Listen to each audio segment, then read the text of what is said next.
صل علی محمد وآل محمد اللہم صل علی محمد وآل محمد اللہم صل علی محمد وآل محمد بسم اللہ الرحمن الرحیم ان جابر بن عبداللہ الانصاری ان فاطمۃ الزہرا سلام اللہ علیہا بنت رسول اللہ صلی اللہ علیہ وآلہ قال سمعت فاطمۃ انہا دخل علی ابی رسول اللہ فی بعض الایام فقال السلام علیک یا فاطمۃ فقلت وعلیک السلام قال اجد فی بدنی ضعفا فقلت له اعوذ بک باللہ یا بتاه من الضعف فقال یا فاطمۃ ائتنی کساء الیمانی فقد ائتنی فاتیته کساء الیمانی فقد ائتیته وسرت انظر الیہ واذا وجهه يطلع له كأنه البدر في ليلة تمامه وكماله اللهم صل على محمد وآل محمد فما كانت إلا ساعة وإذا بولد لسن قد أقبل وقال السلام عليك يا أمه فقلت وعليك السلام يا ولدي يا قرة عيني ثمرة فؤادي فقال يا أمه إني أشم عندك راية طيبة كأنها راية جدي رسول الله فقلت نعم إن جدك تحت الكساء فأقبل لسننا والكساء فقال السلام عليك جداه السلام عليك يا رسول الله تأذن لي أن أدخل معكما تحت الكساء فقال وعليك السلام يا ولدي يا صاحب حوضي قد أذنت لك فدخل معهما تحت الكساء وما كانت إلا ساعة وإذا بولد الحسين قد أقبل وقال السلام عليك يا أمه فقلت وعليك السلام يا ولدي يا قال وعليك السلام قال إني أشم عندك راية طيبة كأنها راية جدي رسول الله صلى الله عليه وآله فقلت نعم إن جدك وأخاك تحت الكساء فدنا الحسين نحو الكساء فقال السلام عليك يا جداه السلام عليك يا من اختاره الله وتأذن لي أن أدخل معكما تحت الكساء فقال وعليك السلام يا ولدي يا شافعي أمتي قد أذنت لك فدخل معهما تحت الكساء اللهم صل على محمد وآل محمد فأقبل عند ذلك والحسن علي بن أبي طالب فقال السلام عليك يا بنت رسول الله فقلت عليك السلام يا أبا الحسن يا أمير المؤمنين فقال يا فاطمة إني أشم عندك راية طيبة كأنها راية أخي وابني وأمي رسول الله فقلت نعم ها هو ما ولديك تحت الكساء فأقبل علي نحو الكساء فقال السلام عليك يا رسول الله تأذن لي أن أدخل معكما تحت الكساء فقال وعليك السلام يا أخي ويا وصي ويا خليفة صاحب اللواء قد أذنت لك فدخل علي تحت الكساء اللهم صل على محمد وآل محمد ثم آتيت نحو الكساء فقال السلام عليك يا أبتاه يا رسول الله أتأذن لي أن أدخل معكما تحت الكساء فقال وعليك السلام يا بنتي أبيتي قد أذنت لك فدخلت تحت الكساء اللهم صل على محمد وآل محمد فلما اكتملنا جميعا تحت الكساء أخذ برسول الله بطرف الكساء المهيا بيديه إلى السماء فقال اللهم إن هؤلاء أهل البيت الخاصة عامتي لامهم لامي دمهم دمي يولمني يولمهم يأذنني يأذنهم من أعرب لمن أعربهم وسلم لمن سالمهم وعدو لمن عاداهم ومحب لمن أحبهم إنهم مني وأنا منهم فجل صلواتك بركاتك ورحمتك غفرانك رضوانك علي وعليهم وأذهبن الرجس ويطهرهم تطهيرا اللهم صل على محمد وآل محمد فقال الله عز وجل يا ملائكة يا سكان السماوات إني ما خلقت سماء مبنية ولا أرضا مدية ولا قمرا منيرا ولا شمسا مضية ولا فلكا يدور ولا بحرا يجري ولا فلكا يسري في محبة الذي خمسة الذين هم تحت الكساء اللهم صل على محمد وآل محمد فقال الأمين جبريل يا رب ومن تحت الكساء فقال الله عز وجل هم أهل البيت النبوة معدن الرسالة هم فاطمة وأبوها وبالها وبنوها فقال الأمين جبريل يا رب أتأذن لي لأرض يكون معكم سادسا فقال الله نعم قد أذنت لك فأبت الأمين جبريل فقال السلام عليك يا رسول الله يا رسول الله أولئك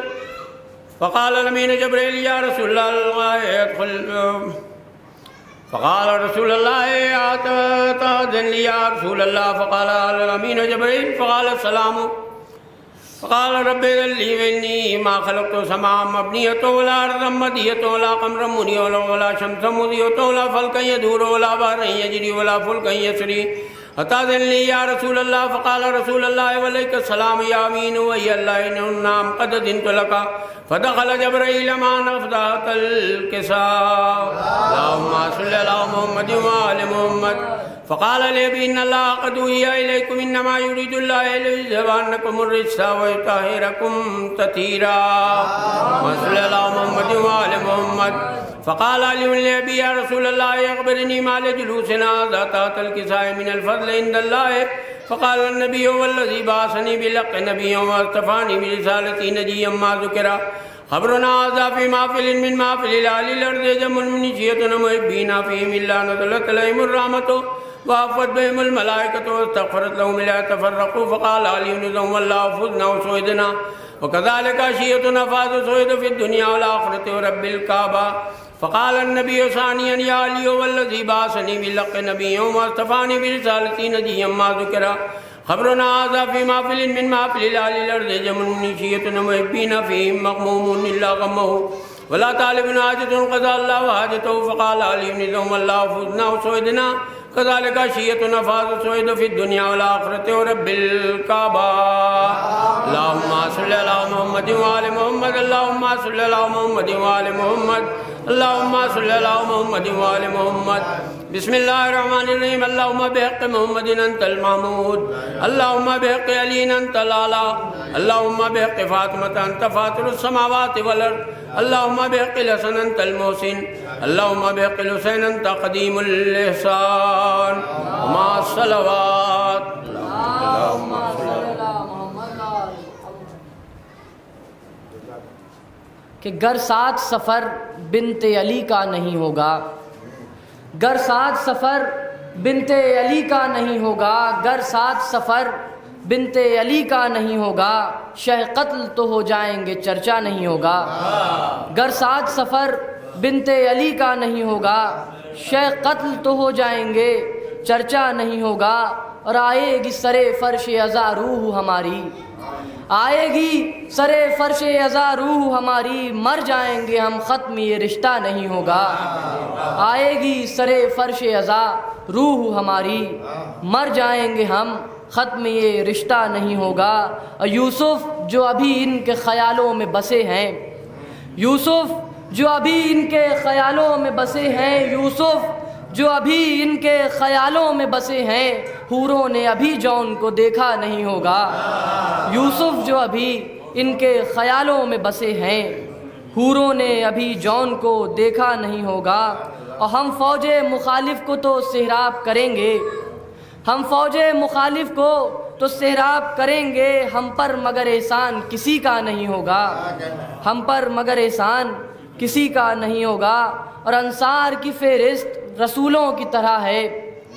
انصار کی فہرست رسولوں کی طرح ہے. حر آ گیا اب کوئی اضافہ نہیں ہوگا. انصار کی فہرست رسولوں کی طرح ہے. حر آ گیا اب کوئی اضافہ نہیں ہوگا. ایک صلوات پڑھ دیں حضرات.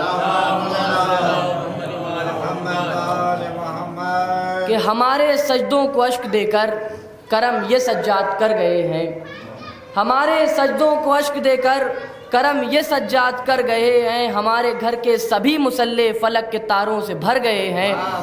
ہمارے سجدوں کو اشک دے کر کرم یہ سجاد کر گئے ہیں. ہمارے گھر کے سبھی مصلے فلک کے تاروں سے بھر گئے ہیں. کہ زمین کرب و بلا سے اٹھ کر ابھی جو نیزوں پر سر گئے ہیں. زمین کرب و بلا سے اٹھ کر ابھی جو نیزوں پر سر گئے ہیں. یزیدیت کو سزا سنانے یہ اپنے مجرم کے گھر گئے ہیں. زمین کرب و بلا سے اٹھ کر ابھی جو نیزوں پر سر گئے ہیں. یزیدیت کو سزا سنانے یہ اپنے مجرم کے گھر گئے ہیں. کہ وہی ہے لفظ وہی ہے لہجہ زبان عابد ہے محو خطبہ. وہی ہے لفظ وہی ہے لہجہ زبان عابد ہے محو خطبہ. جو خنجروں کی زباں میں دم ہو کہیں کہ شبیر مر گئے ہیں. وہی ہے لفظ وہی ہے لہجہ زبان عابد ہے محو خطبہ. جو خنجروں کی زباں میں دم ہو کہیں کہ شبیر مر گئے ہیں. ایک صلوات پڑھیں حضرات.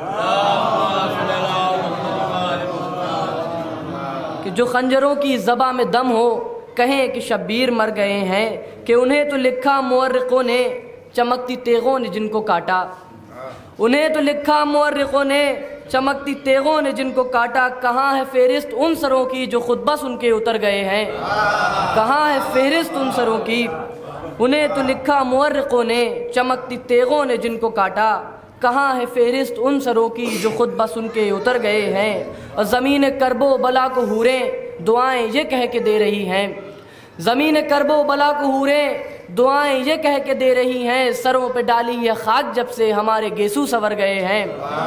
زمین کرب و بلا کو حوریں دعائیں یہ کہہ کے دے رہی ہیں، سروں پہ ڈالی ہے خاک جب سے ہمارے گیسو سنور گئے ہیں۔ اور حسین چہرہ سنوارنے میں، حسین چہرہ سنوارنے میں انہیں ضرورت تھی آئینے کی، حسین چہرہ سنوارنے میں انہیں ضرورت تھی آئینے کی، اٹھا لی یوسف نے خاک ادھر کی جدھر سے اکبر گزر گئے ہیں۔ حسین چہرہ سنوارنے میں، حسین چہرہ سنوارنے میں انہیں ضرورت تھی آئینے کی، اٹھا لی یوسف نے خاک ادھر کی جدھر سے اکبر گزر گئے ہیں۔ عزائے سرور سے دشمنی بھی اور اس پہ جنت کی آرزو بھی، عزائے سرور سے دشمنی بھی اور اس پہ جنت کی آرزو بھی، انہیں تمنا نجات کی ہے جو کشتیوں سے اتر گئے ہیں۔ عزائے سرور سے دشمنی بھی اور اس پہ جنت کی آرزو بھی، انہیں تمنا نجات کی ہے جو کشتیوں سے اتر گئے۔ ایک صلوات پڑھیں حضرات۔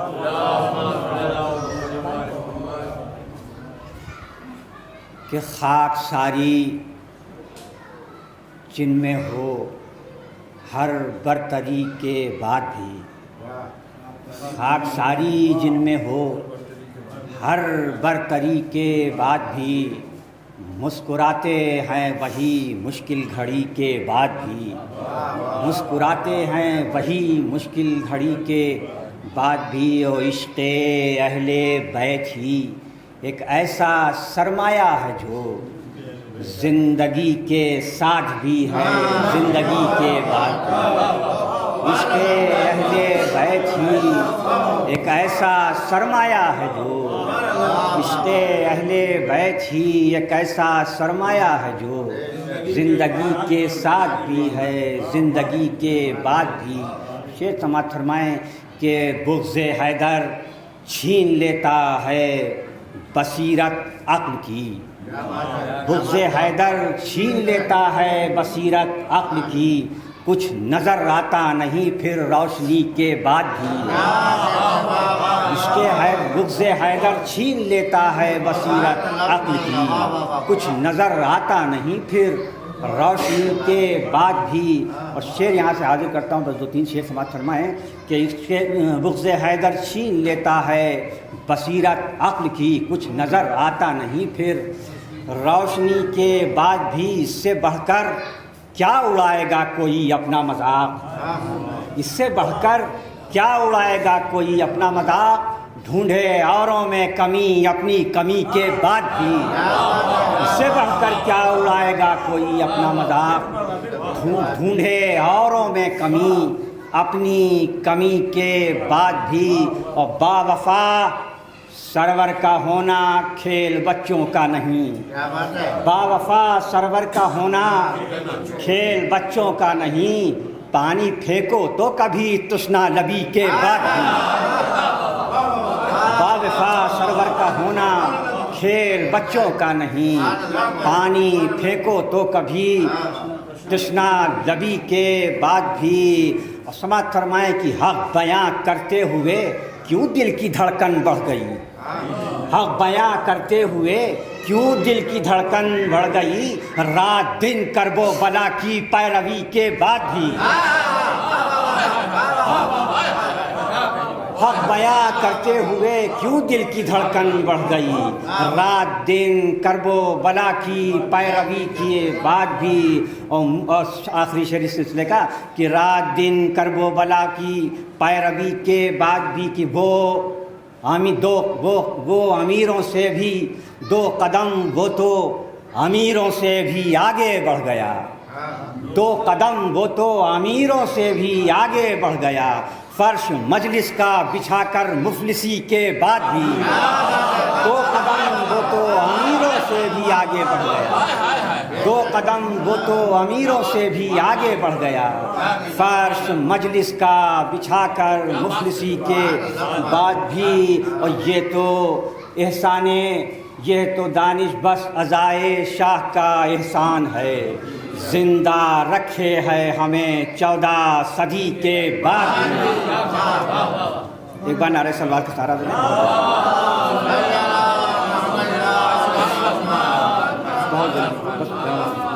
مجھے وقت کا لحاظ ہے، بس ایک مسدس ہم نے کہا تھا، اس کے لیے بس 4 بند سماعت فرمائیں ممبر کے حوالے سے بطور خاص۔ ایک بار نعرہ سلوات کا سہارا دیں، سماعت فرمائیں۔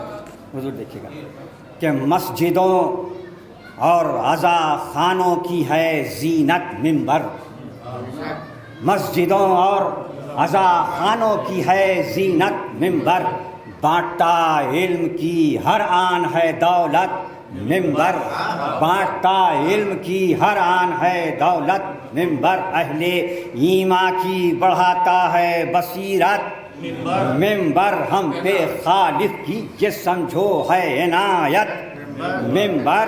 بیت سماعت فرمائیں کہ دورے حاضر میں اسے شم ہدایت کہیے، دور حاضر میں اسے شم ہدایت کہیے، کل بھی تھی آج بھی ہے اس کی ضرورت کہیے، کل بھی تھی، یہاں سے 2-3 بند سماعت فرما لیں، کل بھی تھی آج بھی ہے اس کی ضرورت کہیے، حق کو حق کہنا سکھایا ہے اسی ممبر نے، حق کو حق کہنا سکھایا ہے اسی ممبر نے، راستہ سیدھا دکھایا ہے اسی ممبر نے، ظلم کا زور گھٹایا ہے اسی ممبر نے، ہم کو فولاد بنایا ہے اسی ممبر نے، ظلم کا زور گھٹایا ہے اسی ممبر نے، ہم کو فولاد بنایا ہے اسی ممبر نے، اور جو باقی ہے تو باقی ہیں بچانے والے،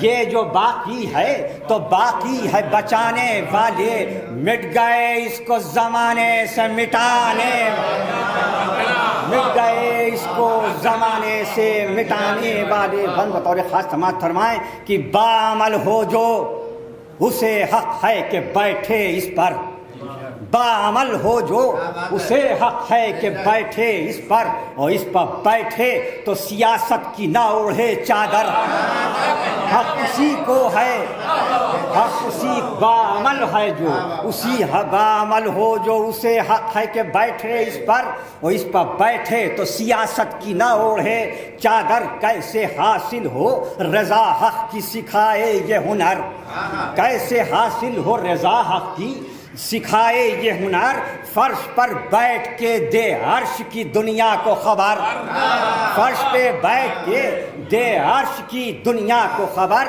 دین بانٹے وہ دین بانٹے وہ جوانوں میں شریعت بانٹے، دین بانٹے وہ جوانوں میں شریعت بانٹے، صرف الفاظ سے اپنے نہ وہ جنت بانٹے، دین بانٹے وہ جوانوں میں شریعت بانٹے، صرف الفاظ سے اپنے نہ وہ جنت بانٹے۔ آخری بات کہ چاہیے ہم کو بھی دانش سدا بیدار رہیں، چاہیے ہم کو بھی دانش سدا بیدار رہیں، دشمن دین کی ہر ایک چال سے ہوشیار، دشمن دین کی ہر ایک چال سے ہوشیار رہیں، حق سنیں حق ہی کہیں حق کے طرف دار رہیں، حق سنیں حق ہی کہیں حق کے طرف دار رہیں، آل و قرآن کے ممبر کے وفادار، آل و قرآن کے ممبر کے وفادار رہیں، کوئی بھی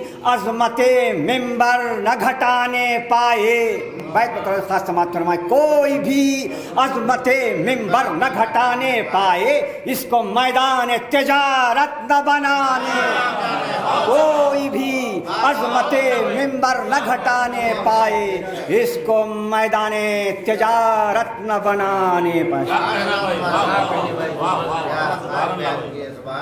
ایک سلوات بھیجیں سر۔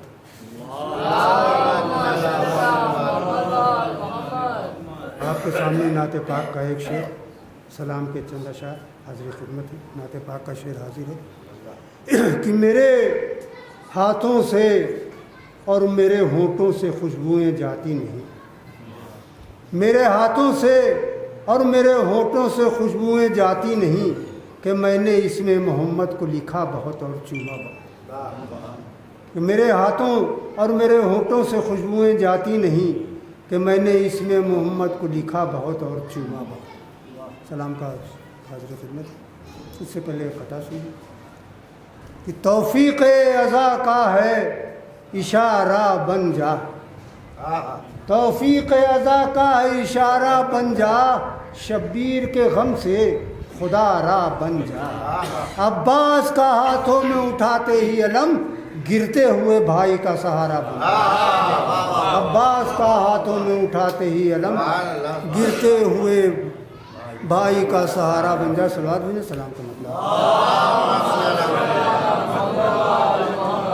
مطلب حاضر خدمت ہے کہ چہرے منقبت شاہ تلک جاتے ہیں، چہرے منقبت شاہ تلک جاتے ہیں، یوں بناتے ہوئے ہم نوک پلک جاتے ہیں، یوں چہرے مطلب شاہ تلک جاتے ہیں، یوں بناتے ہوئے ہم نوک پلک جاتے ہیں، اور پیاس کا عطر جو عباس چھڑک جاتے ہیں، پیاس کا عطر جو عباس چھڑک جاتے ہیں، ورتہ کوثر و تسنیم چھلک جاتے ہیں، ورتہ کوثر و تسنیم چھلک جاتے ہیں، اور اس کے سوکھے ہوئے ہونٹوں کی، اس کے سوکھے ہوئے ہونٹوں کی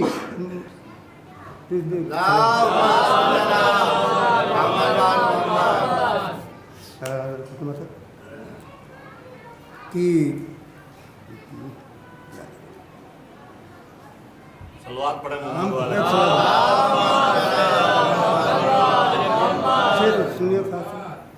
کہ ہم نے ماتم میں گزاری ہیں یہ 14 صدیاں، ہم نے ماتم میں گزاری ہیں یہ 14 صدیاں، لوگ 2-4 برس روتے ہیں تھک جاتا ہے، ہم نے ماتم میں گزاری ہیں 14 صدیاں، لوگ 2-4 برس روتے ہیں تھک جاتا ہے۔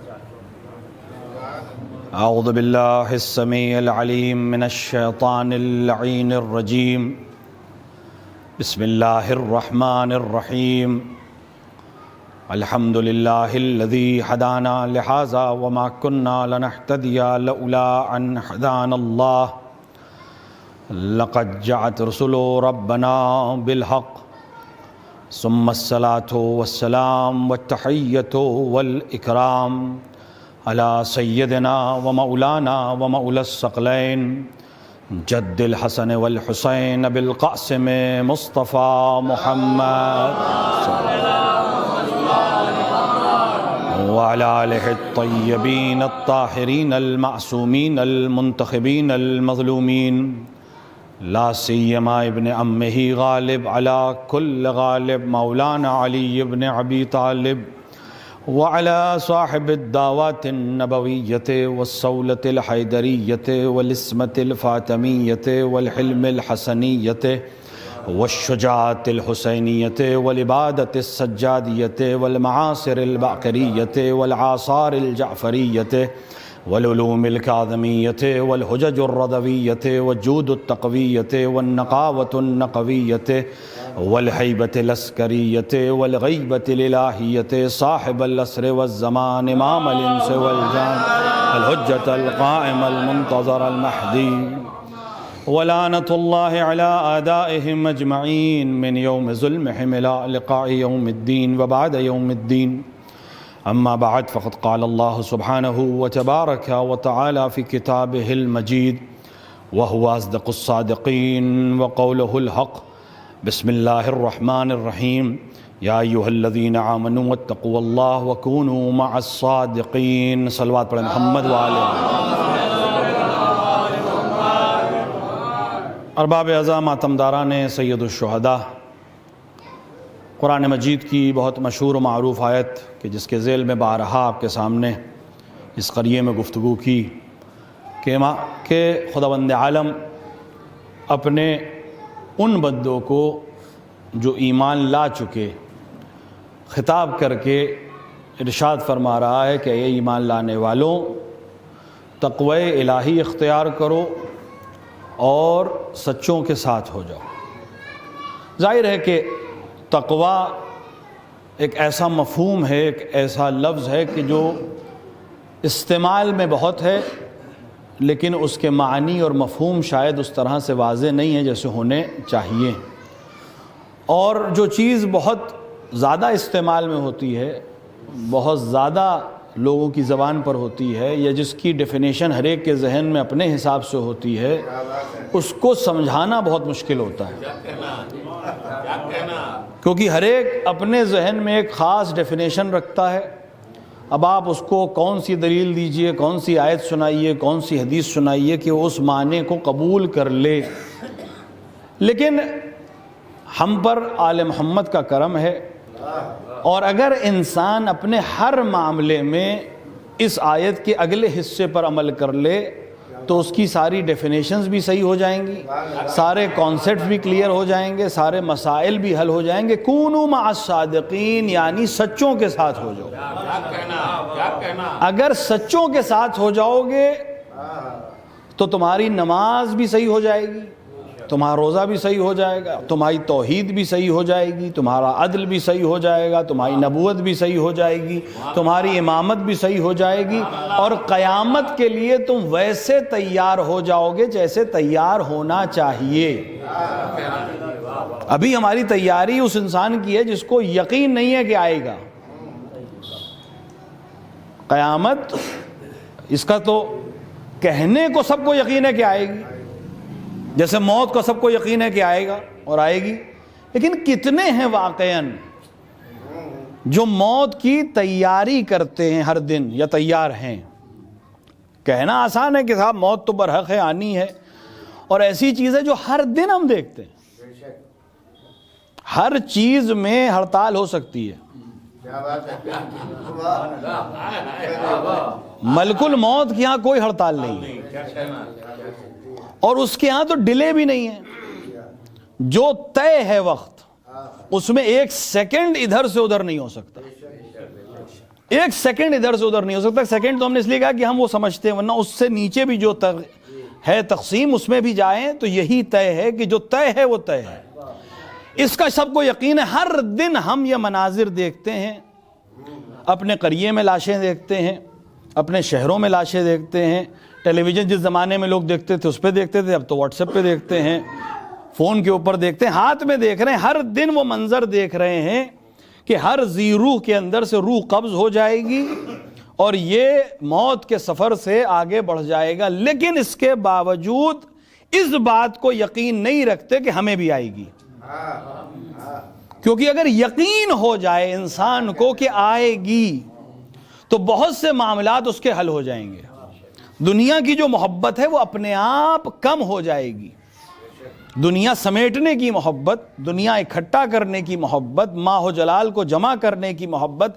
اسلام مال کمانے سے منع نہیں کرتا ہے، عہدہ حاصل کرنے سے منع نہیں کرتا، پاور حاصل کرنے سے منع نہیں کرتا. اسلام کو اس سے غرض نہیں ہے کہ تم کیا حاصل کر رہے ہو. اسلام کو اس سے غرض ہے کیسے حاصل کر رہے ہو اور کس لیے حاصل کر رہے ہو. پیسہ اس لیے اکٹھا کر رہا ہوں کہ میں دوسروں کی مدد کر سکوں. پیسہ اس لیے اکٹھا کر سکا ہوں کہ میرے زیر کفالت جو میری ذمہ دار ہیں ان کی میں خدمت کر سکوں، ان کو رزق دے سکوں، ان کو غذا دے سکوں، ان کو روزی روٹی دے سکوں. یہ بہترین عمل ہے. تقویٰ یہ نہیں ہے کہ ہم گھر میں بیٹھ جائیں. اسلام کاہلوں کو پسند نہیں کرتا. بہت سے لوگوں کے ذہن میں یہ امام کھیت میں کام کر رہے ہیں، ایک گزرا وہاں سے اسی طرح کا قرآن پڑھے ہوا، اسی طرح کے تقوی کی کانسیپٹ اپنے ذہن میں بنایا ہوا کہ فرزند رسول آپ اس وقت دھوپ میں کام کر رہے ہیں دنیا کے لیے. امام نے فرمایا کہ اگر اس وقت مجھے ملک الموت آ کر میری روح قبض کر لے تو میں حلال عمل کرتے ہوئے اس دنیا سے جاؤں گا، ایک واجب عمل کرتے ہوئے اس دنیا سے جاؤں گا، کیونکہ خدا نے فرض کیا ہے اہل و عیال کے لیے رزق کی تلاش کرنا. میں ایک واجب کرتے ہوئے جاؤں گا. یہ نہیں ہے کہ ہم گھر میں بیٹھے رہیں. تو مال حاصل کرنے سے منع نہیں کر رہا ہے اسلام. کس لیے حاصل کر رہے ہو اور کس طرح حاصل کر رہے ہو، کیا کھا رہے ہو، اس سے تقویٰ طے نہیں ہوگا. کس چیز سے اس چیز کو خریدا ہے. کسی نے بہت اچھا ویڈیو مجھے بھیجا تھا، کسی نے بنایا تھا اس چیز کے لیے، بہت اچھا بنایا تھا کہ قصاب کی دکان پر کھڑے ہو کر اس سے 4 سوال تو کر لیے کہ قبلہ رخ تھا کہ نہیں تھا، اللہ کا نام لیا کہ نہیں، دھاردار سے چھری پھیری کہ نہیں پھیری، مسلمان ہاتھ تھا جس نے ذبح کیا کہ نہیں کیا، تب جا کر یہ حلال ہوگا، میں حرام نہیں کھاتا۔ لیکن جس پیسے سے وہ گوشت خریدا، وہ میز کے اوپر سے لیا ہے کہ میز کے نیچے سے لیا ہے، اس پر دھیان نہیں ہے۔ حلال صرف وہ نہیں ہے جو قبلہ رخ ذبح کیا جائے، وہ حلال حرام میں تبدیل ہو جائے گا جس مال سے خریدتے ہی اس کی حلالیت حرمت میں بدل جائے گی۔ اسلام اس دین کا نام ہے جو انسان کو کمال پر پہنچانے آیا ہے، اور کمال یہ نہیں ہے کہ انسان پھٹے کپڑے پہن لے، کمال یہ نہیں ہے کہ انسان زمین پر بوریا بچھا کر بیٹھ جائے۔ بہت ممکن ہے انسان بہترین سوٹ میں ہو، بہترین فرنیچر پہ بیٹھا ہو اور اس علاقے کا سب سے متقی شخص ہو، اور بہت ممکن ہے کہ بوریا پہ بیٹھا ہو، پھٹا ہوا کپڑا پہنے ہو، لیکن اس انسان اس زمانے کا سب سے ظالم شخص ہو۔ تاریخ میں مل جائیں گے ایسے لوگ کہ جو پھٹے کپڑے پہنتے تھے لیکن غاصب تھے۔ بہت سے لوگ تاریخ میں ایسے بھی گزرے ہیں جن کو لکھا گیا ہے کہ وہ بہت متقی پرہیزگار تھے، پھٹے کپڑے پہنتے تھے، بوریا پہ بیٹھتے تھے، لیکن حقیقت یہ ہے کہ وہ غاصب تھے۔ غاصب صرف وہ نہیں ہے جو اچھے کپڑے پہنتا ہو سکتا ہو حلال سے لیا ہو اس نے، اور جب تک معلوم نہ ہو، جب تک معلوم نہ ہو، تمہیں یقین، گمان پہ بھی یہاں اجازت نہیں ہے، جب تک یقین نہ ہو کہ یہ حرام کا پہنے ہے، تب تک اگر تم نے اس کے خلاف زبان کھولی تو تم جرم کے مرتکب ہو، وہ نہیں ہے۔ ایک بہترین عمل، ایک بہترین ثواب جو بغیر کیے آپ کو ملتا ہے، وہ جانتے ہیں کون سا ہے؟ وہ ثواب جو آپ کریں نہیں اور آپ کو مل جائے۔ بھئی ثواب تبھی ملے گا جب عمل کریں گے، اسلام عمل کا نام ہے، لیکن ایک ثواب ایسا ہے جو آپ کے عمل کے بنا آپ کو ملتا ہے۔ جب کوئی دوسرا آپ کی برائی کرے، آپ کا دوسرا جب آپ کی برائی کرے تو اللہ نے نظام یہ بنایا ہے کہ برائی وہ کرے گا، ثواب تمہیں ملے گا۔ یہ دور وہ دور ہے کہ جہاں حرمتیں پامال ہوتی ہیں۔ حرمت پامال کرنا اتنا آسان ہو گیا ہے۔ ہم کس کا مجلس کرنے بیٹھتے ہیں؟ امام حسین کی۔ اشارہ ہوا 1400 برس سے ہم ماتم میں ہیں۔ یہ 1400 برس سے یہ ماتم کیوں زندہ ہے؟ یہ سوگ کیوں زندہ ہے؟ واقعی صحیح بات ہے، 1 سال 2 سال سگے باپ کو انسان بھول جاتا ہے۔ وہ کیفیت جو دفن کے دن ہوتی ہے باپ کے، وہ سوم کے دن نہیں ہوتی۔ 40ویں تک کتنا ختم ہو جاتا ہے، برسی آتے آتے تو انسان کا دل، یہ خدا کا انتظام ہے، یہ واقعاً اس کی رحمت کا انتظام ہے کہ انسان کا دل بھول جاتا ہے تاکہ یہ زمانہ چلتا رہے، دنیا چلتی رہے، ورنہ رک جاتی دنیا۔ یہ نظام ہے اس کا کہ سگے رشتے جس سے وجود میں آیا، اس سے بھی اس طرح کا انس مرنے کے بعد یا وہ تکلیف جو پہلے دن تھی نہیں رہتی۔ یہ اس کی رحمت کا تقاضا تھا۔ لیکن اس کے باوجود ایک ہستی سے اس طرح ہمارے دلوں کو وابستہ کیا کہ 1400 برس گزر گئے ہیں، آج اس سیلاب کو جو کربلا کی طرف جا رہا ہے اس کو دیکھ کر دنیا حیرت زدہ ہے کہ کتنا دلوں پر اثر ہے کہ 1400 برس گزر گئے ہیں، غم ایسے بنا رہے ہیں جیسے کل کی بات ہو۔ جن کو پتہ چلتا ہے ایک دم سے ٹی وی پہ دیکھتے ہیں کروڑوں کا مجمع ہے، اللہ ہم سب کو جانا نصیب کرے۔ یہ کروڑوں کا مجمع کس کے مزار پہ جا رہا ہے؟ جو 1400 برس پہلے قتل کیا گیا، اور یہ غم اس طرح منا رہے جیسے کل کی بات ہو۔ یہ اثر اس نے دیا جس کے لیے اس نے شہادت پیش کی تھی۔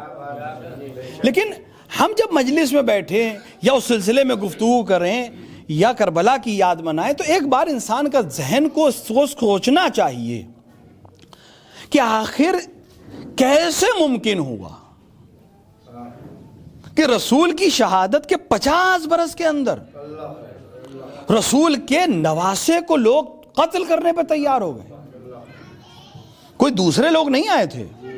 مسیحیوں نے کیا ہوتا, یہودیوں نے کیا ہوتا, کفار نے کیا ہوتا تو بہرحال دشمن تھے. لیکن جو لوگ قتل کر رہے ہیں وہ ظاہراً کلمہ پڑھ رہے ہیں. اتنے بھٹکے ہوئے ہیں کہ کہہ رہے تھے کہ قتل میں جلدی کرو, عصر کی نماز قضا نہ ہو جائے. جس نماز میں رسول کی رسالت کی گواہی دے رہے تھے اس ہی کے نواسے کو قتل کر رہے تھے. نسل در نسل کا مسئلہ نہیں, سگا نواسا ہے. امام حسین پہچانوا رہے ہیں کہ روئے زمین پر کوئی نہیں ہے میرے علاوہ جو یہ کہہ سکے کہ وہ نواسہ رسول ہے. کلمہ لا الہ الا اللہ بھی تھا, کلمہ محمد رسول اللہ بھی تھا, اور قتل حسین ابن علی تھا. یہ سوچنے کا مقام ہے کہ یہ ذہن کہاں پہنچ گیا, کیسے اس پستی تک پہنچ گیا. کربلا حادثے کا نام نہیں ہے, کربلا ایکسیڈنٹ نہیں ہے. کربلا ایک واقعہ ضرور ہے, سانحہ ضرور ہے, لیکن ایک دم سے وجود میں نہیں آیا ہے. کربلا ایک سازش کا نتیجہ ہے جو 50 برس میں اپنے کمال کو پہنچی یا اپنے ہدف تک پہنچی. کمال لفظ تو صحیح نہیں ہے یہاں پر. یہ ایک دن میں نہیں ہوا ہے, اس کے لیے مسلسل کام کیا گیا کہ رسول کی آل کو قتل کیا جائے اس طرح سے.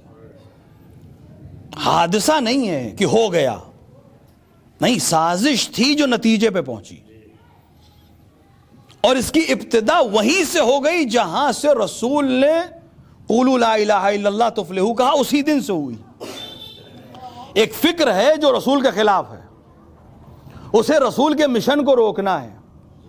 لیکن جب وہ کامیاب نہیں ہوئے تو انہوں نے اپنی اسٹریٹجی کو, اپنے طریقے کو بدلا کہ ہم سامنے سے مقابلہ نہیں کر پائیں گے, ہم ڈائریکٹ مقابلہ نہیں کر پائیں گے, ہم ختم ہو جائیں گے, تباہ ہو جائیں گے, برباد ہو جائیں گے. لہٰذا اب ہم ان میں شامل ہوں گے, ان کا چولا پہنیں گے, ان کا لباس پہنیں گے, ان کا کلمہ زبان پہ جاری کریں گے, لیکن دل میں ہم انہی اصنام کی محبت رکھیں گے جن کے تھے, تاکہ جب ہمیں موقع ملے ہم پھر سے اسی دور کو لے آئیں جسے یہ ختم کر رہے ہیں. لہٰذا وہ مل گئے, داخل ہو گئے. پہچانے کیسے, پہچانے کیسے کہ وہ کون ہیں جو اسلام کے لباس میں اسلام پر نہیں ہیں, اور کیسے پہچانے وہ کون ہیں جنہیں حسین ابن علی چاہیے یا حسین جنہیں پسند کرتے ہیں. کیونکہ یہ دو فکروں کی لڑائی ہے, دو شخصیت کی لڑائی نہیں ہے, دو خاندانوں کی لڑائی نہیں ہے, دو قبیلوں کی لڑائی نہیں ہے, دو فکروں کی لڑائی ہے. ایک فکر جو اسلام کو مٹانا چاہتی ہے, ایک فکر جو اسلام کو بچانا چاہتی ہے. بہت امکان ہے دونوں کلمہ لا الہ الا اللہ پڑھ رہے ہوں, دونوں محمد رسول اللہ کہہ رہے ہوں. پہچانے کیسے؟ کیونکہ کلمہ دونوں کا ایک ہے. ہم پہچانے کیسے؟ دونوں فکروں میں خاصیت ہے جو بالکل اپوزٹ ہے. یعنی کلمہ تو دونوں کا ایک ہے, ظاہری کلمے دونوں, پہلے کلمے ایک ہے, لیکن دونوں کے عمل میں خاص فرق ہے. ایک فکر وہ ہے جو حرمتوں کا لحاظ نہیں کرتی, اور ایک فکر وہ ہے جو حرمتوں کا لحاظ رکھتی ہے.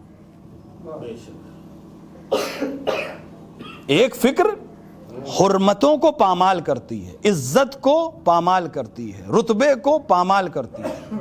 اور ایک فکر ہے کچھ بھی ہو جائے ہم حرمت پامال نہیں ہونے دیں گے, ہم مقدسات کو نہیں چھیڑیں گے, ہم جو چیز قابل احترام ہے اس کا احترام پامال نہیں کریں گے. آپ حسین ابن علی کو دیکھیں. حسین ابن علی جنگ کی اسٹریٹجی سے اگر آپ پڑھیے تو مدینے میں رکنا زیادہ فائدے میں تھا. مدینے میں رہنا امام حسین کے لیے فائدے مند تھا. مدینے میں تلواریں بھی زیادہ مل جاتی, مدینے میں حامی بھی زیادہ مل جاتے, اور پھر انسان اپنے گھر میں کم سے کم اپنی اولاد کے لیے, اپنی ازواج کے لیے, بیویوں کے لیے اسے خطرہ نہیں ہوتا, وہ اپنے گھر میں. پیغمبر نے بہت سی جنگیں گھر میں رہ کے کی.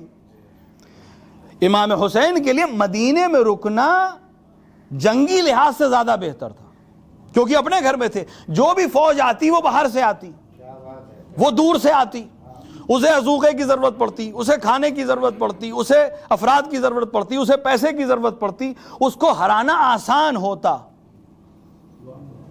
لیکن حسین نے کیا کہا کہ یہ میرے جد کا مدینہ ہے، میں اس کی حرمت پامال نہیں ہونے دوں گا.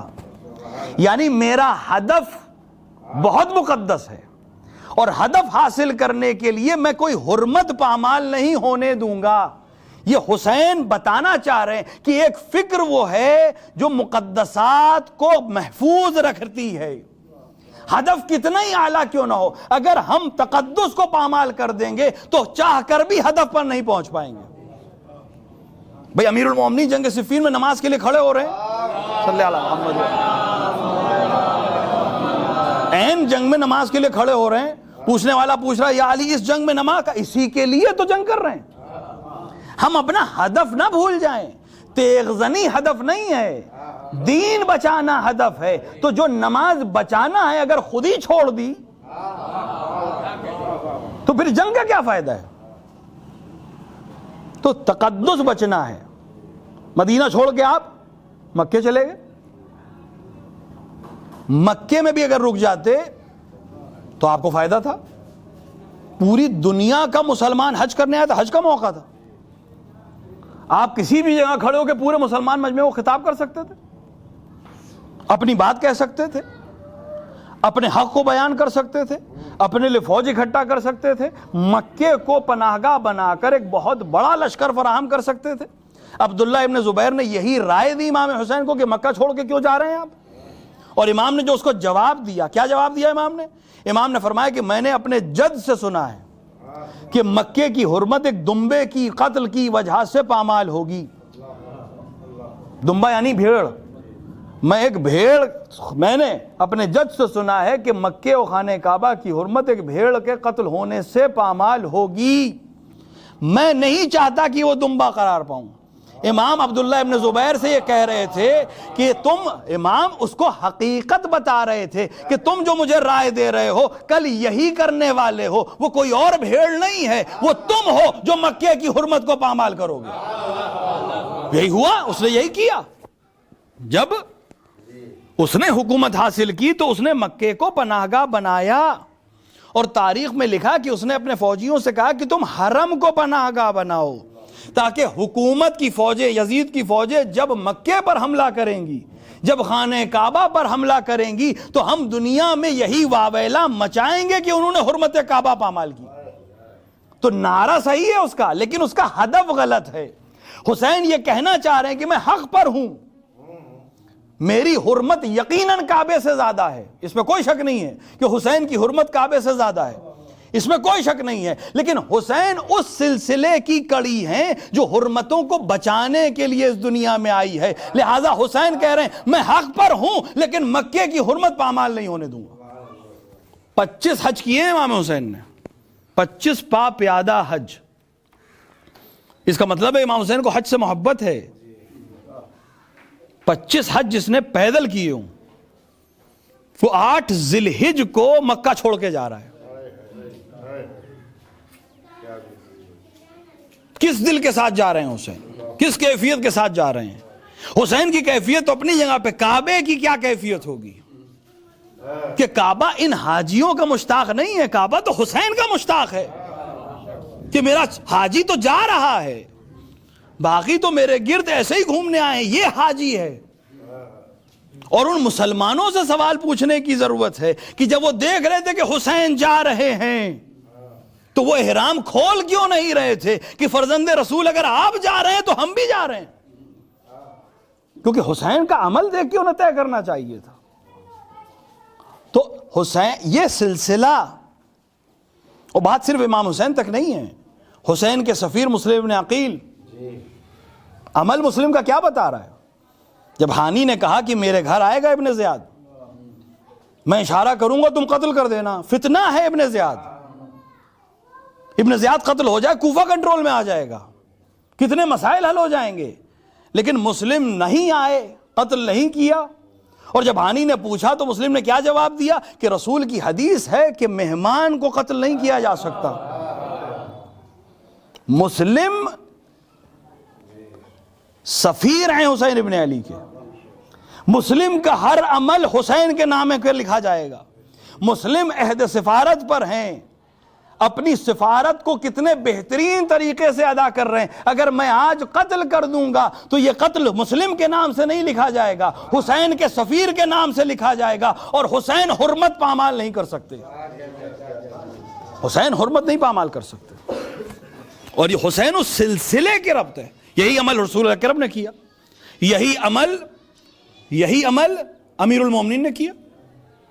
جب جنگ صفین میں پانی گھاٹ پر قبضہ کیا حاکم شام کی فوجوں نے، اور اس کے بعد امیر المومنین امام حسن و ابو الفضل عباس و امام حسین کو بھیج کے گھاٹ پر دوبارہ قبضہ کیا، تو فوج کے سالاروں نے آ کے رائے مشورہ دیا کہ آپ پانی بند کر دیجئے، یہ فوج اپنے آپ ختم ہو جائے گی. جس طرح انہوں نے بند کیا تھا آپ بند کر دیجئے. امیر المومنین نے کہا جو خدا نے حلال کیا ہے میں اسے حرام نہیں کر سکتا.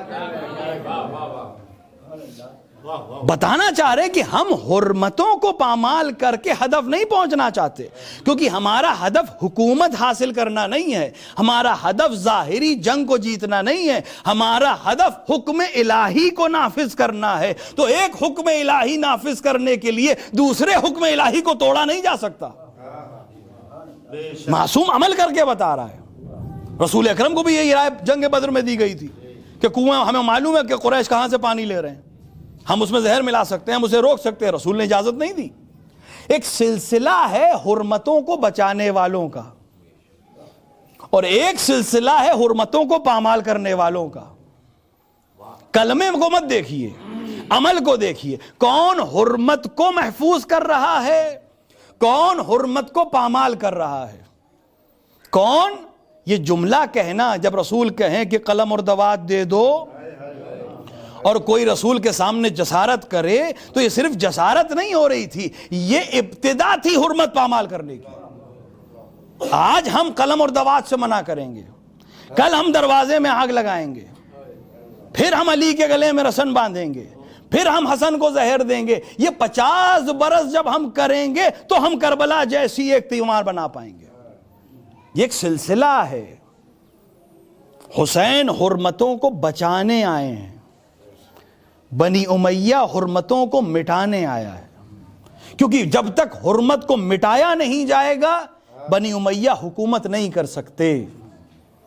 جب تک حرمتیں محفوظ رہیں گی اسلام محفوظ رہے گا.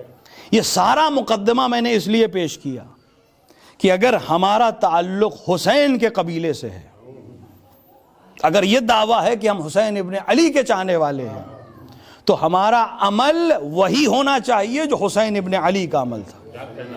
ہماری جنگ کسی بھی نوعیت کی ہو، ہمارا مقابلہ کسی بھی نوعیت کا ہو، ہمارا آپسی اختلاف کسی بھی نوعیت کا ہو، یہ خیال رہے کہ حرمت پامال نہیں ہونی چاہیے. کعبے کی حرمت، مدینے کی حرمت، مہمان کی حرمت، یہ سب حسین نے بتائی.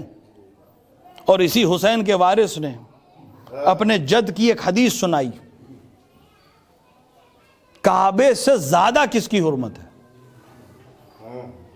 کعبے سے بھی زیادہ کس کی حرمت ہے، خانہ کعبہ سے زیادہ کس کی حرمت ہے.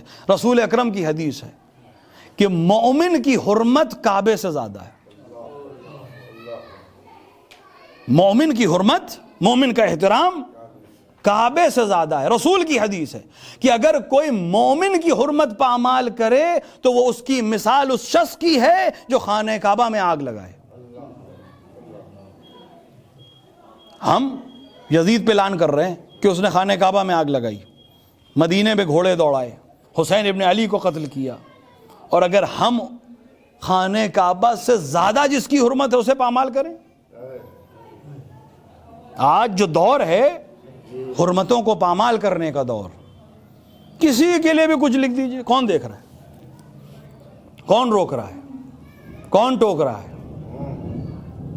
پہلے 2 لوگ سامنے بیٹھتے تھے انسان لحاظ رکھتا تھا، اب تو فیس بک ہے، جو چاہے لکھیے، کون روک رہا ہے. کسی کے لیے کچھ لکھ دیجئے، کسی کے لیے کوئی پوسٹ کر دیجئے.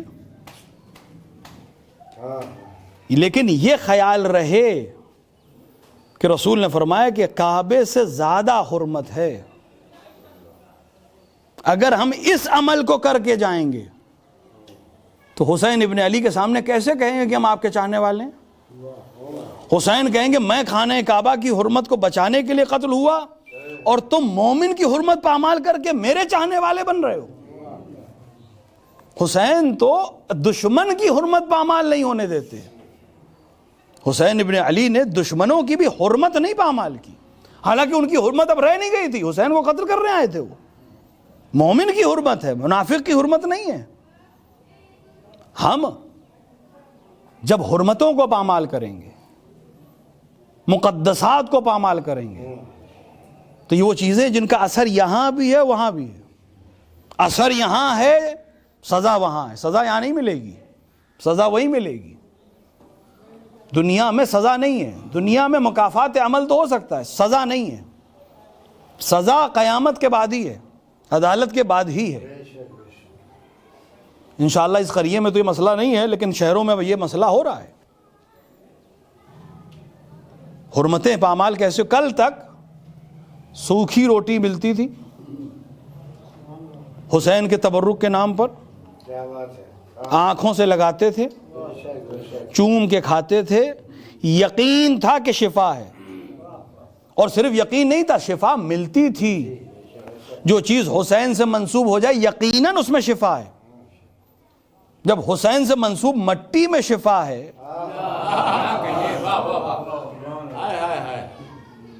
تو حسین سے منسوب غذا میں کیسے شفا نہیں ہوگی؟ لیکن آج مسلمان شیعہ محلوں کی پہچان کیا ہے؟ آپ چلیے لکھنؤ دکھاؤں میں آپ کو. کچھ شیر مالیں یہاں پڑی ہیں، کچھ چاول وہاں رکھے ہوئے ہیں، کچھ بریانی وہاں رکھی ہوئی ہے، اور اس کے بعد آگے مولانا سے پوچھ رہے ہیں مولانا وہ گھر میں برکت نہیں ہے.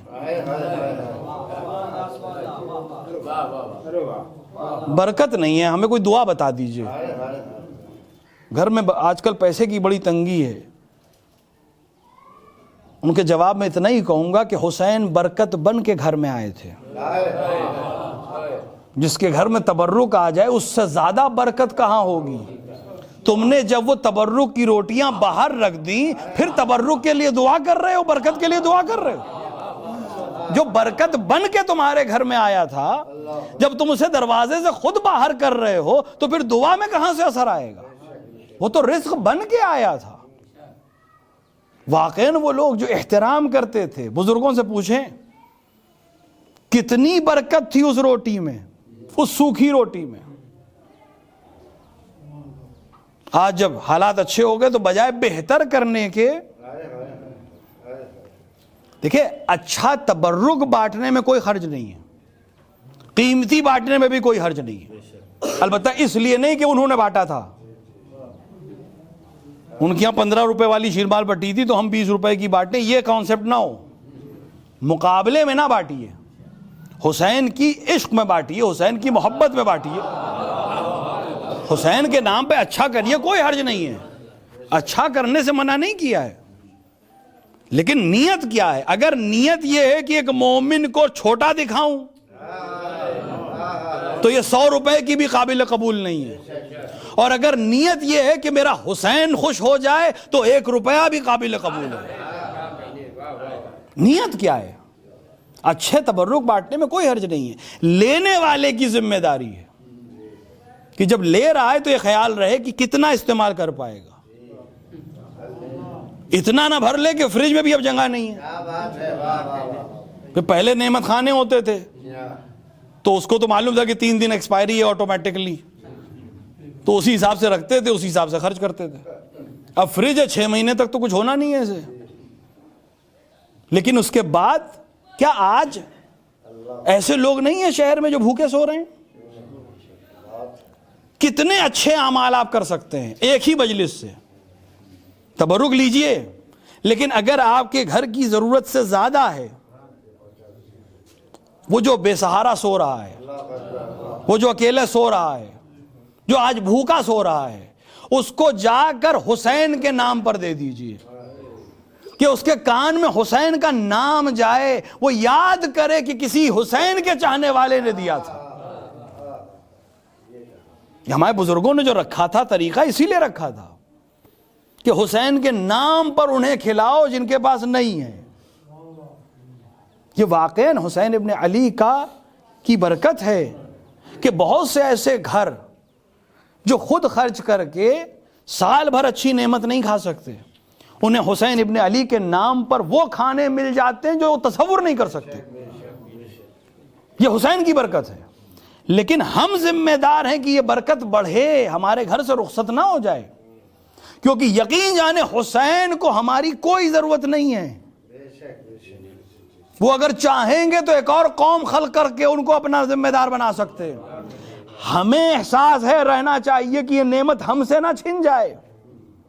بہت سی قومیں آئیں دنیا میں چلی گئیں. اگر ہم مقدسات کا احترام نہیں کریں گے تو جو واقعاً احترام کرنے والا اور احترام دینے والا ہے وہ ہم سے چھین لے گا. مجلس کا ہدف حسین کا حق بیان ہونا ہے، حسین کی مظلومیت بیان ہونا ہے. حسین حرمتوں کو بچانے کے لیے کربلا آئے تھے. حسین کو قتل کرنے کی قوم تیار اس لیے ہو گئی کہ اس میں حرمتوں کی تحفظ ختم ہو گیا. ایک دن میں قتل نہیں ہوئے حسین. اور حسین ابن علی کو قتل صرف بنی امیہ کی تلواروں نے نہیں کیا. حسین ابن علی کو قتل ان سفید پوشوں کی خاموشی نے کیا جو سچ جانتے تھے، حق جانتے تھے اور خاموش رہے. امام حسین نے خود خط لکھا مدینے کہ اب جو قیام کریں گے وہ ہدف تک نہیں پہنچیں گے، اگر مدد کرنی ہے تو اس وقت میری مدد کرو. امام حسین کا جملہ ہے کہ حق کے لیے جتنی دیر سے کھڑے ہوگے قربانی اتنی زیادہ دینی پڑے گی. خاموشی، سماج کی خاموشی ظلم پر، یہ اسی طرح ہے جس طرح ظالم کا ظلم ہے. اسی لیے آپ زیارت میں کیا کہتے ہیں؟ لعنت کس پر؟ جس نے قتل کیا. صرف اسی پر بات ہوتی تو ختم ہو جاتی بات، لیکن جو راضی رہا اس پر بھی لعن ہے، جس نے سنا اس پر بھی لعن ہے اور راضی رہا.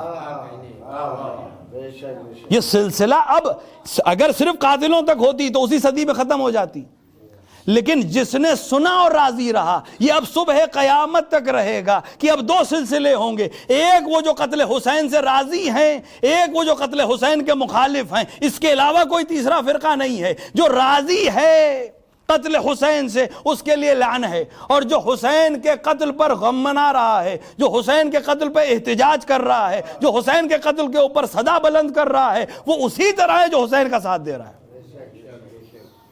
حسین کا ساتھ دینا صرف یہ نہیں کہ ہم کربلا میں ہوتے، ہم تو نہیں تھے، تاریخ میں نہیں ہیں. آج ساتھ دے سکتے ہیں کہ نہیں دے سکتے؟ کس طرح؟ حسین کے مقصد کو زندہ رکھ کے.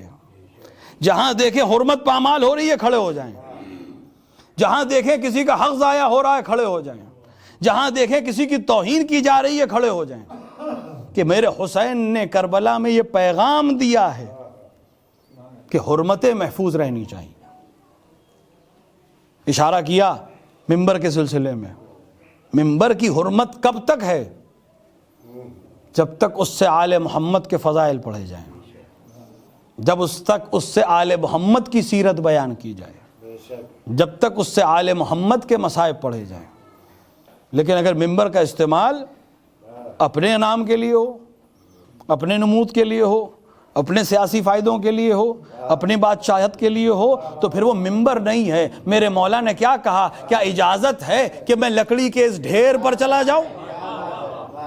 امام سجاد کا جملہ بتا رہا ہے کہ جب تک فضائل اہل بیت سے خالی ہے، جب تک مصائب اہل بیت سے خالی ہے، جب تک احکام واجب اور حرام سے خالی ہے، تب تک لکڑیوں کا ڈھیر ہو سکتا ہے. منبر تبھی بنے گا جب فضائل بیان ہوں گے، مصائب بیان ہوں گے. شکل پہ مت جائیے. ہماری پریشانی یہ ہے کہ ہم شکلوں سے متاثر ہو جاتے ہیں، چہروں سے متاثر ہو جاتے ہیں، نعروں سے متاثر ہو جاتے ہیں. اسلام نعروں کا مذہب نہیں ہے. نعرہ تو بنی عباس نے بھی لگایا تھا، یا لا سارات الحسین کا نعرہ لگایا تھا، حسین کے خون کا بدلہ. اس سے بہتر کون سا نعرہ ہو سکتا ہے؟ لیکن نعرے کا ہدف کیا تھا؟ اپنی حکومت بنا. نعرے سے متاثر نہ ہو, یہ کون لگا رہا ہے اور کیوں لگا رہا ہے, یہ سب سے اہم چیز ہے. نعرہ کون لگا رہا ہے اور کیوں لگا رہا ہے. اسلام ہدف کو دیکھتا ہے اور ہدف کے ساتھ وسیلے کو دیکھتا ہے. ایک بہت غلط کانسیپٹ جو مشرق نے لا کے دیا, مغرب نے اور مشرق دونوں نے, کہ ہدف وسیلے کی توجیہ کر دیتا ہے. اگر ہدف صحیح ہے تو جیسے بھی پہنچو. نہیں, اسلام اس کا دین ہی کا نام نہیں ہے. اسلام کہتا ہے ہدف بھی صحیح ہونا چاہیے, وسیلہ بھی صحیح ہونا چاہیے. اگر وسیلہ غلط ہے تو ہدف پہنچ ہی نہیں سکتے. تم اگر اسے ہدف سمجھ کر پہنچ بھی گئے تو شریعت کی نظر میں وہ ہدف نہیں ہے. حرام کر کے حلال تک نہیں پہنچ سکتا انسان. حرام کا مرتکب ہو کر حلال کو فائدہ نہیں پہنچا سکتا. آج حرمتوں کو محفوظ کرنے کا مقام ہر ایک کی ذمہ داری ہے, جو جس طرح کر سکتا ہو.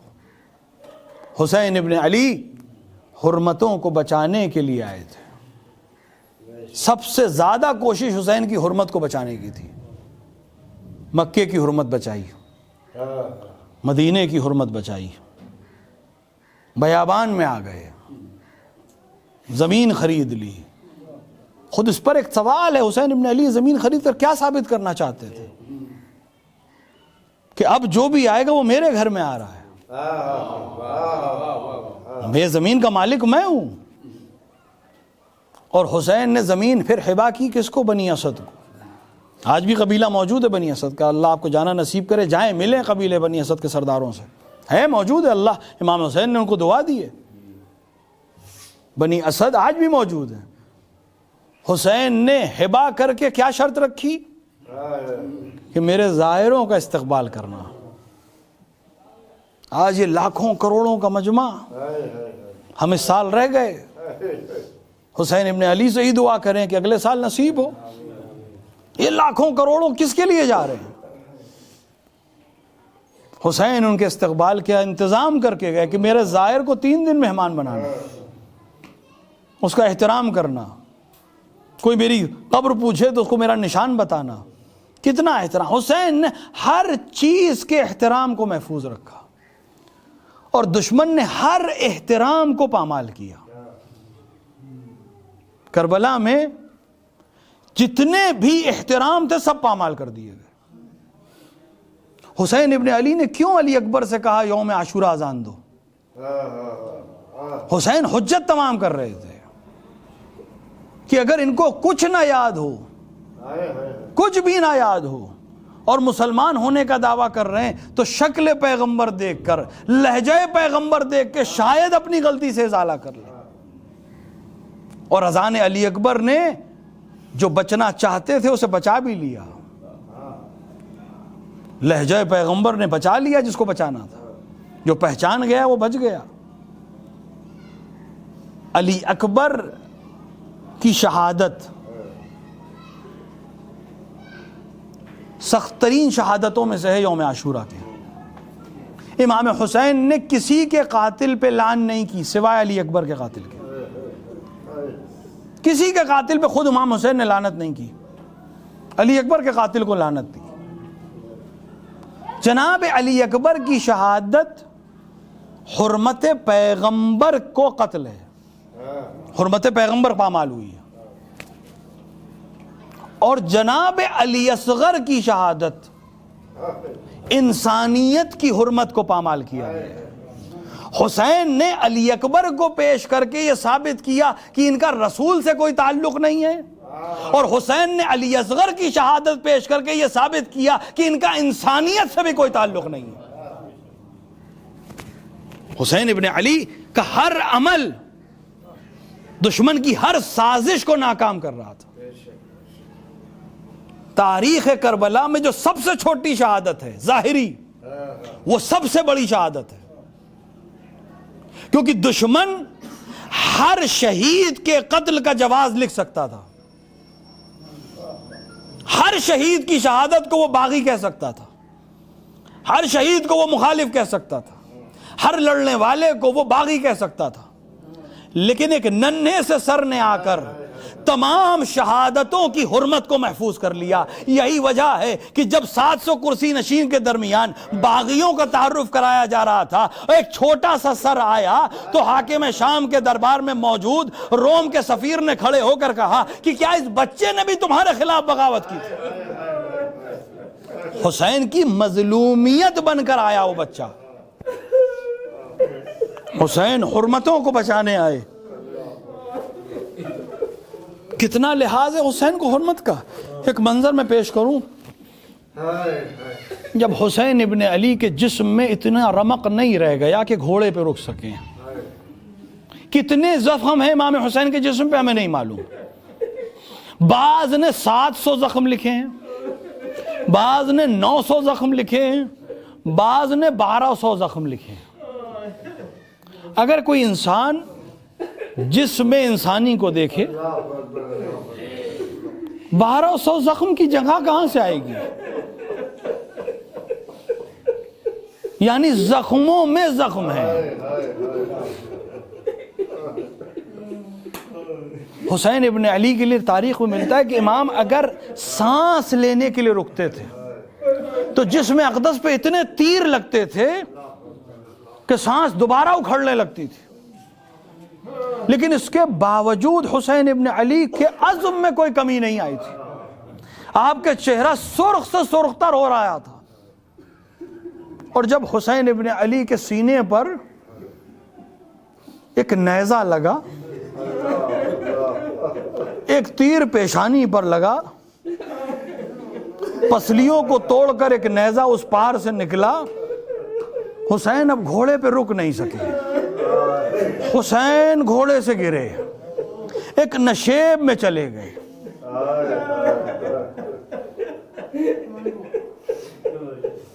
بعض روایت میں کہ 3 لوگ، بعض میں 7 لوگ حسین کے نزدیک گئے، لیکن ابھی بھی کسی میں جرت نہیں تھی کہ وہ حسین کے قریب جائے۔ آپس میں گفتگو کر رہے کہ حسین اب اس دنیا میں ہیں کہ نہیں۔ جا کر نام لیا حسین، حسین نے جواب نہیں دیا، فرزند علی جواب نہیں دیا۔ شمر آگے بڑھا، اس نے کہا میں جانتا ہوں، سوال کروں گا، مجھے پتا چل جائے گا کہ حسین میں رمق باقی ہے کہ نہیں۔ حسین کے نزدیک گیا، ایک جملہ کہا۔ شمر نے آواز بلند کر کے کہا، اے گھوڑ سواروں، حسین کے خیمے پر حملہ کرو۔ یہ جملہ سننا تھا۔ تاریخ کہتی ہے حسین نے پورے جسم کی طاقت اپنی کوہنیوں میں دی، ایک بار کوہنیوں کا زور سے اپنے آپ کو اٹھا کر کہا، اے شمر ابھی حسین زندہ ہے، حسین کی زندگی میں قیام پہ حملہ نہ کرو۔ حسین حرمتوں کا لحاظ کر رہے تھے۔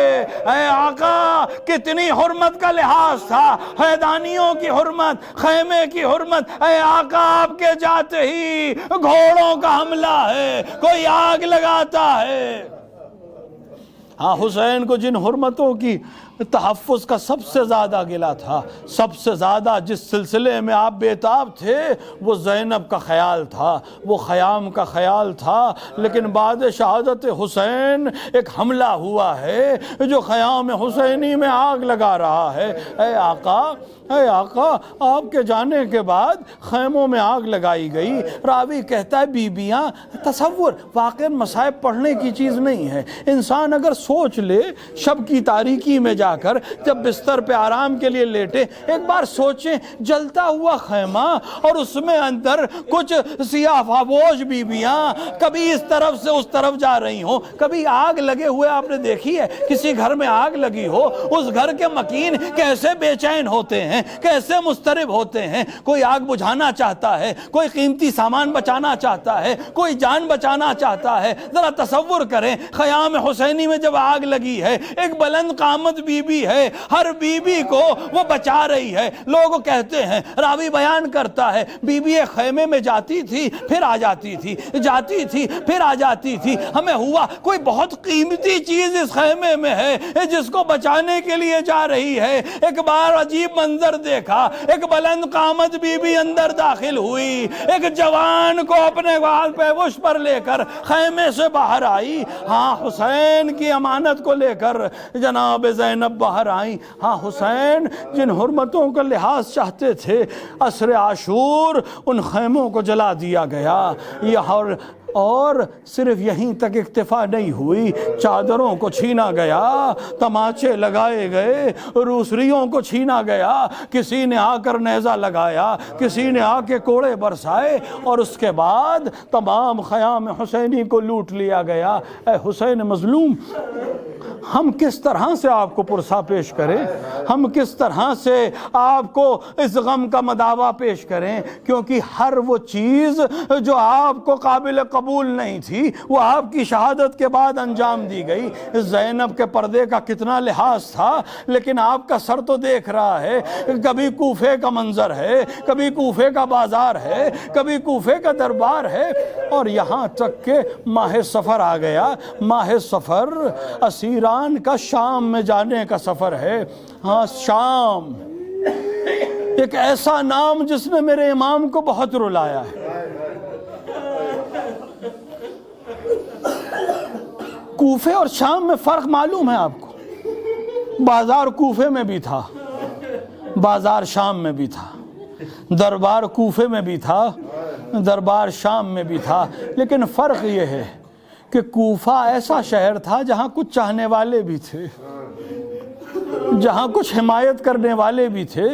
کوفہ ایسا شہر تھا جس سے آشنا تھے اہل بیت، جس کو پہچانتے تھے اہل بیت۔ کچھ لوگ تھے جو احترام کرنا جانتے تھے، کچھ لوگ تھے جو آ کر گریہ کر رہے تھے، لیکن شام اس جگہ کا نام ہے جہاں اہل بیت کو کوئی پہچانتا نہیں ہے، جہاں اہل بیت کا کوئی احترام کرنے والا نہیں ہے۔ وہ تو باغی کے لیے آئے ہیں، کوئی پتھر مارتا ہے، کوئی تان و تشیح کرتا ہے، کوئی آگ برساتا ہے، اور کوئی گرم پانی پھینکتا ہے۔ خدا آپ کو شام جانا نصیب کرے۔ شام میں آج بھی وہ دربار موجود ہے اور آج بھی وہ بازار موجود ہے۔ میں اس بازار میں بارہا گیا، خدا آپ کو جانا نصیب کرے اگر کبھی شام جائیے۔ بازار حمیدیہ آج بھی موجود ہے، جہاں پر وہ بازار ختم ہوتا ہے وہیں کاخ بنی امیہ ہے، مسجد کی شکل میں ہے۔ وہ مقام بھی ہے جہاں امام حسین کا سر مبارک رکھا گیا، آج بھی زائرین جاتے ہیں، زیارت کرتے ہیں۔ اگر آپ شام کے بازار میں جائیں، جہاں سے بازار حمیدیہ شروع ہوتا ہے، وہاں سے آپ دربار شام تک پیدل آئیے۔ میں نے بارہا یہ عمل کیا ہے۔ اگر آپ پورے بازار کو دیکھتے ہوئے، پیدل چلتے ہوئے، بازار کو پورا طے کرتے ہوئے اس دربار تک آئیں گے تو آپ کو 20 منٹ لگیں گے۔ بہت دھیرے چلیں گے 30 منٹ لگیں گے۔ میں اکثر سوچتا ہوں جہاں 30 منٹ لگتے ہوں، وہاں اگر 72 گھنٹے کسی کو کھڑا کیا گیا، اس بی بی پہ کیا گزر گئی ہوگی؟ کس بی بی کو؟ کس بی بی کو؟ روایت کہتی ہے کہ جب جناب زینب مدینے میں قبر نبی یا قبر مادر پر جانے کی خواہش کرتی تھی تو امیر المومنین کہتے تھے رک جاؤ، رات کا انتظار کرو۔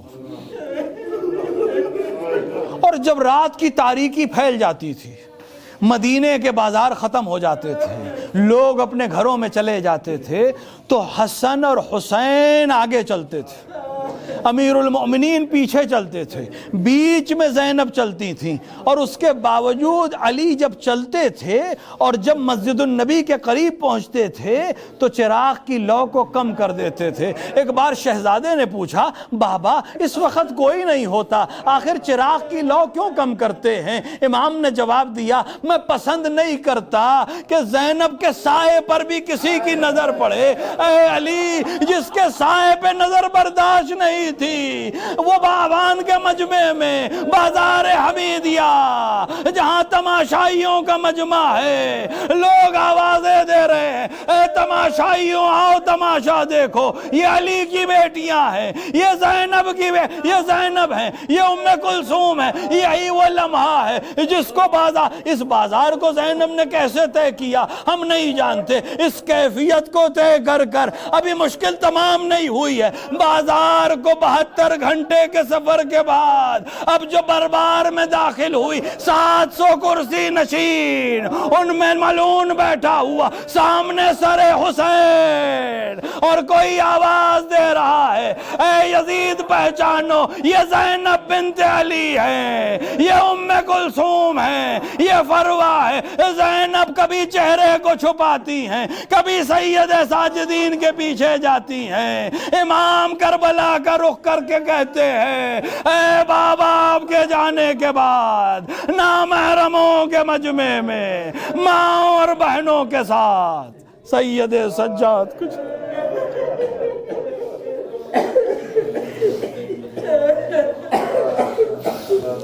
وَسَيَعْلَمُ الَّذِينَ ظَلَمُوا أَيَّ مُنْقَلِبٍ يَنْقَلِبُونَ إِنَّا لِلَّهِ وَإِنَّا إِلَيْهِ رَاجِعُونَ رضاً بِقَضَائِهِ وَتَسْلِيمًا لِعَمْرِهِ۔ خدایا ہمارے اس مختصر عمل کو قبول فرما، ہمارے حاجات کو پورا فرما، جو بھی بیماروں نے شفائے کاملہ و عاجلہ عطا فرما، دنیا میں جہاں جہاں بھی شان حیدر کرار ان کی جان و مال و عزت و آبرو کی حفاظت فرما، علماء اعلام مراجع کرام کا سایہ ہمارے سروں پر محفوظ رکھ، اطباعت عالیات خصوصاً عراق اور شام کی حفاظت فرما۔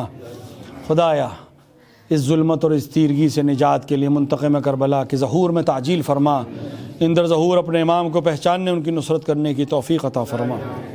خدایا اس مجلس کا ثواب مرحوم کے نام اعمال میں شامل فرما۔ آپ حضرات سے گزارش ہے کہ ایک بار سورہ حمد اور 3 بار سورہ اخلاص کی تلاوت فرما کر جملہ مومنین و مومنات بالخصوص مرحوم سید یعقوب مناظر ابن سید ظفر مہدی کی روح کو ایصال فرما۔ رو رو کے ایک دکھیا فرما رہی ہے، بابا یتیمی سمجھ آ رہی ہے، رو رو کے ایک دکھیا فرما رہی ہے، بابا یتیمی سمجھ آ رہی ہے، رو رو فرما رہی ہے، بابا یتیمی سمجھ آ رہی ہے، رو رو کے ایک دکھیا فرما رہی ہے، بابا یتیمی سمجھ آ رہی ہے، رو رو کے ایک دکھیا فرما رہی ہے، بابا یتیمی سمجھ آ رہی ہے، تقدیر نے دن یہ کیسا دکھایا، سر پہ رہا نہ کوئی میرے سایہ، تقدیر نے دن یہ کیسا دکھایا، سر پہ رہا نہ کوئی میرے سایہ، فوج عدو اب ستم ڈھا رہی ہے، بابا یتیمی سمجھ آ رہی ہے، رو رو کے فرما رہی ہے، بابا یتیمی سمجھ آ رہی ہے، سوتے ہیں سب دشت میں میرے پیارے، کانوں سے کھینچے میرے گوشوارے، سوتے ہیں سب دشت میں میرے پیارے، کانوں سے کھینچے میرے گوشوارے، فرقت چچا جاں کی رلوا رہی ہے، بابا یتیمی سمجھ آ رہی ہے، رو رو کے ایک دنیا فرما رہی ہے، بابا یتیمی سمجھ آ رہی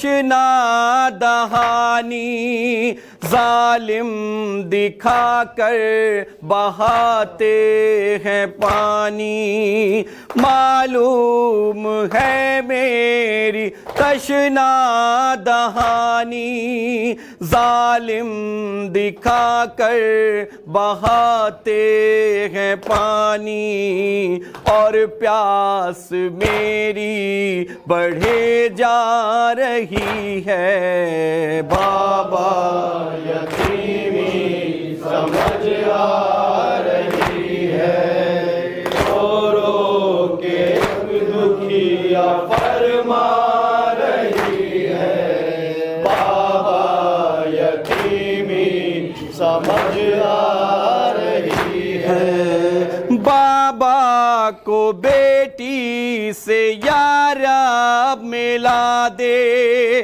مقتل میں چھائے اندھیرے مٹا دے بابا کو یارب میری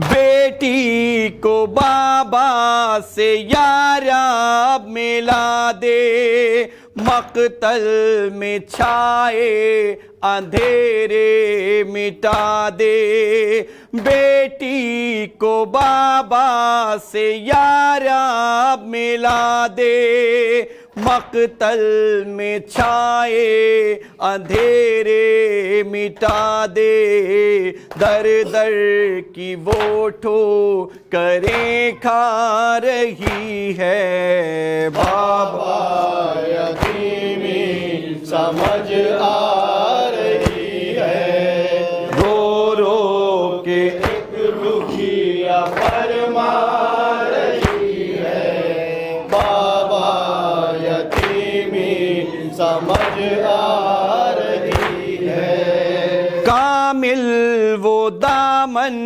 بجھاتی تھی رو کر بابا کو اپنے بلاتی تھی رو کر کامل وہ دامن بجھاتی تھی رو کر بابا کو اپنے بلاتی تھی رو کر بابا مجھے آگ جھلسا رہی ہے بابا یتیمی سمجھ آ رہی ہے دکھیا فرما رہی ہے بابا یتیمی سمجھ آ رہی ہے یا حسین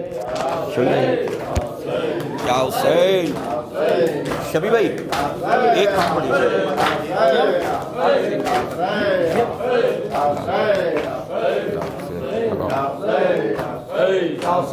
چھن گئی دیتا چھن گئی دیتا ہے چھن گئی ردا بن گئے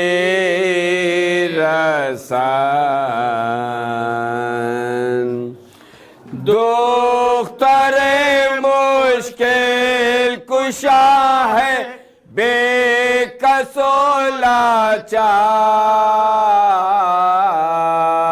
لاچار چھین گئی ردا بن گئی رسان دختر مشکل کشا ہے بے کس و لاچار کس کو دے صدا بنت مرتضیٰ کربلا میں سب ہوئے شہید جانثار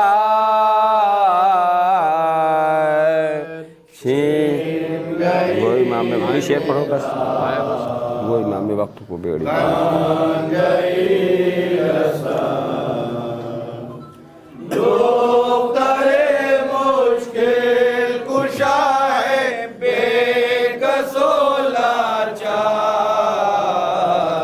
وہ امام وقت کو بیڑی پنا کر لے چلے صبح سے شام تک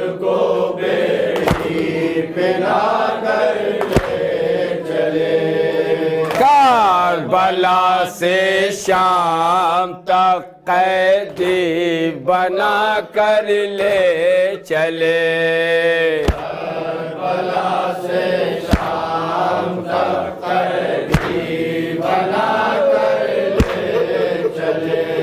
ارے تو کے خاردار اور بیڑیاں ٹھوکریں کھاتے چلے ہیں عابد بیمار. آخری شعر بس آخری پوچھنے والی پوچھا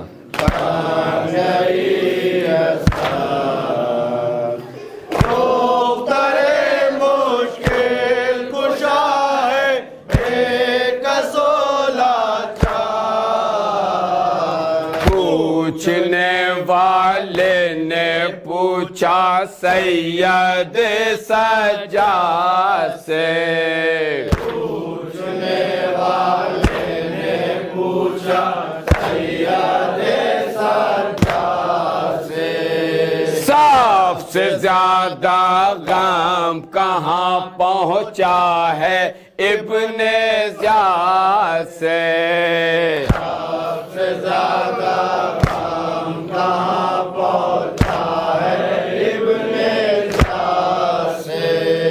آپ نے کہا اس گھڑے یہ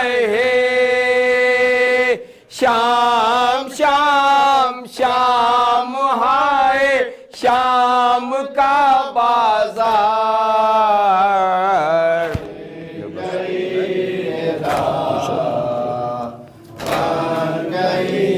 Yes.